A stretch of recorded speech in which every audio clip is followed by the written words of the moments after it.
दोस्तों, अगर आप भी हर हर महादेव के सच्चे भगत हैं तो सबसे पहले यहां से इस चैनल को सब्सक्राइब कर लीजिए और उसके बाद साथ में दिखाई दे रहे घंटी के बटन को दबाकर ऑल पर क्लिक कर दीजिए।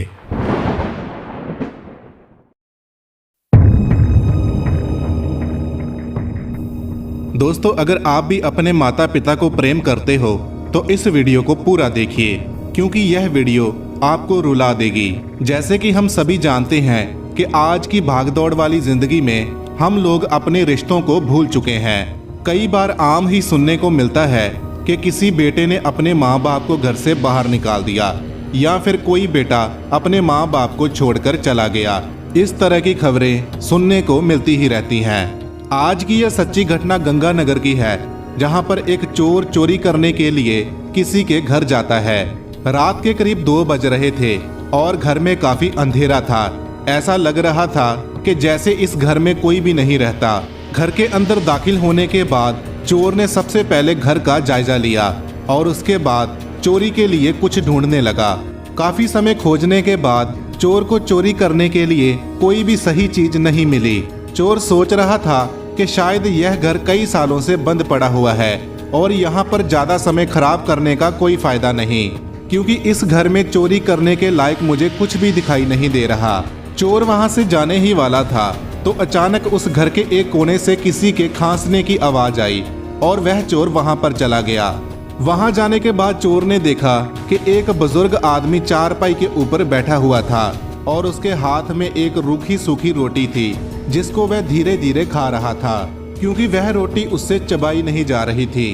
पहले तो चोर काफी समय तक उस बुजुर्ग आदमी को देखता रहा और उसके बाद उसके पास जाकर बैठ गया। वह बुजुर्ग आदमी उस चोर को देखकर डर गया और बोलने लगा कि तुम कौन हो और यहाँ पर क्यों आए हो। तो उस चोर ने बोला कि मैं यहाँ पर चोरी करने के लिए आया था, तो अचानक मेरी नजर आपके ऊपर पड़ी और इसलिए मैं रुक गया। बुजुर्ग आदमी बहुत डर गया और बोलने लगा कि इस घर में जो भी कुछ है तुम ले जाओ और अगर चाहो तो इस घर को भी ले जाओ, क्योंकि मुझे कुछ नहीं चाहिए। चोर उस बुजुर्ग आदमी की बात सुनकर हैरान होने लगा और बोलने लगा कि मुझे कुछ नहीं चाहिए, मुझे सिर्फ तुम्हारी हालत के बारे में जानना है। तो उस बूढ़े आदमी ने बोला कि मेरा बेटा 24 साल पहले विदेश चला गया था और उसके बाद उसने हमारी कोई भी सार नहीं ली और 8 साल पहले मेरी पत्नी का भी देहांत हो चुका है।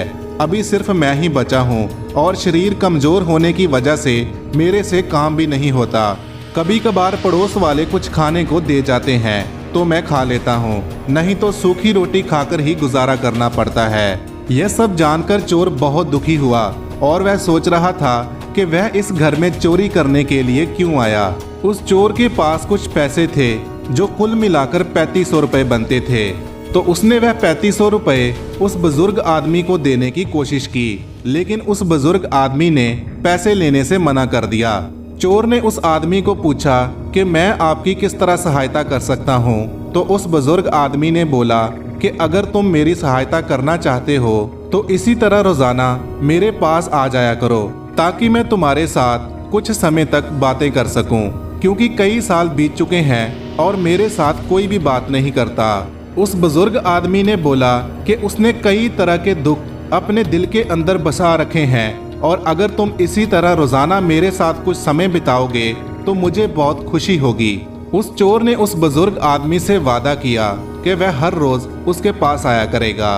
अगले दिन वह चोर एक एनजीओ में जाता है और उस बुजुर्ग के बारे में जानकारी देता है और वह 3500 रुपए भी एनजीओ वालों को दे देता है, ताकि एनजीओ वाले बुजुर्ग आदमी का अच्छे से ध्यान रखें। अगले दिन एनजीओ वाले बुजुर्ग को अपने साथ ले गए और जैसे ही एनजीओ वालों ने उस बुजुर्ग आदमी को 3500 रुपया दिया तो वह समझ गया कि मुझे एनजीओ में कौन लेकर आया है और जोर जोर से रोने लगा, क्योंकि उस बुजुर्ग आदमी के लिए वही चोर ही उसकी औलाद थी, क्योंकि उसने ही उसको नर्क भरी जिंदगी से बाहर निकाला था।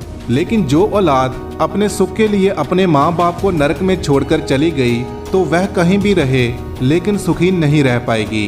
दोस्तों, अगर आप भी अपने माता पिता को प्रेम करते हो तो इस वीडियो को लाइक कीजिए और ज़्यादा से ज़्यादा शेयर कीजिए। धन्यवाद।